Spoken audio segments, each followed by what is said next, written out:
It became clear to us sort of early on in the project that we wanted to focus on stewarding a biodiverse and pollinator-friendly campus. So our school is on 11 acres of land, and the video that was just playing is the site that we focused on. And it was sort of just a fallow field with a fence that wasn't really functional anymore. And over the course of the year, we've planted around 20 different trees and established 15 or so different native um, shrubs and other plants as part of this project. So it's kind of hard to capture the whole scope, but here's just a picture on the right here. We, some of the challenges of our site are that we have a lot of deer in our region, and so we had to plant things that would be either deer resistant, or we had to figure out a way to protect the plants. And we spent a lot of time on this project researching and planning. We were really grateful to work with two local experts. One is an expert in native plants in our region, and we learned about keystone species in our region, species of plants that are needed to really promote biodiversity, that if they're not there, that the ecology, that they're just a critical part of the ecological system. So we found some good options for keystone species that we've planted.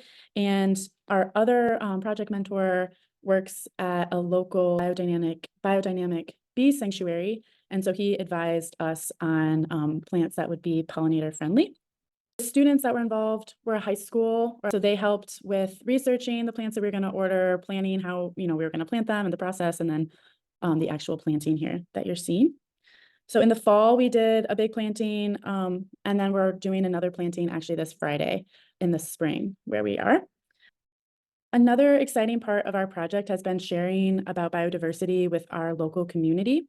So last year, we started an annual, what we're calling procession of Appalachian species. So it's a parade of giant puppets that you can see here. This is from last year. That we're promoting biodiversity in our region of Appalachia. So last year, about 60 people came out and made puppets of different Appalachian species, both animals and plants. And we are repeating this parade actually as part of an Earth Day celebration. And so our students have been learning about different Appalachian species and making new giant puppets this year.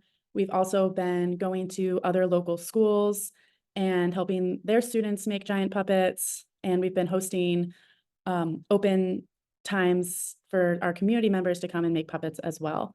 So we're expecting a big turnout this year, and it's been great to have the opportunity to share and celebrate broader than just our school community, especially using art and creativity as a way to do that. The outcomes of the project, increasing the local ecology of our site and slowly adding back biodiversity and providing forage for our local pollinators. And we also are increasing the awareness of the importance of biodiversity through the project with our students and then also through our parade.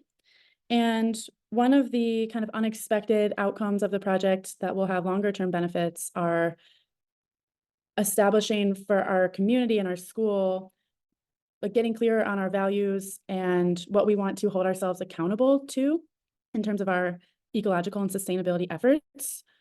So as an outcome of this project, we've decided that we're going to continue to steward a biodiverse and pollinator-friendly campus. So every year, we'll be adding more native plants and pollinator forage. We'll also be working towards becoming carbon negative in the next 2 years, and also establishing a set of standards for what we buy as a school community. So what food we buy, what products we buy to clean with, we buy new furniture for the school, things like that, having a set of ecological standards.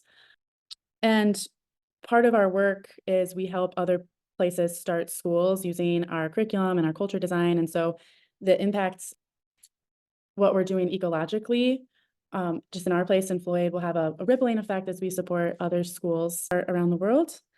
And it's just been great to have this container of support throughout the project to help us come back to the bigger vision and the why, and to be with others also working to implement changes in their school communities. So I think that's all I have, and thank you very much for listening.